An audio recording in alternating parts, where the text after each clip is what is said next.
এই তো তানিয়া, তুমি এখানে এতদিন পর, বিশ্বাসই হচ্ছে না।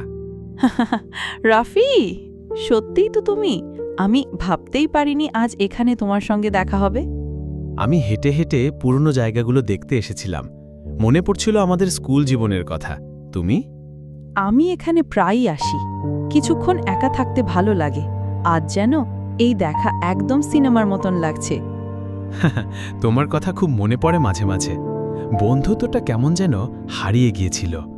হ্যাঁ, সময় আর ব্যস্ততা আমাদের অনেক কিছু থেকে দূরে নিয়ে যায়, কিন্তু আজ আবার সেই পুরনো বন্ধুত্ব যেন ফিরে এলো।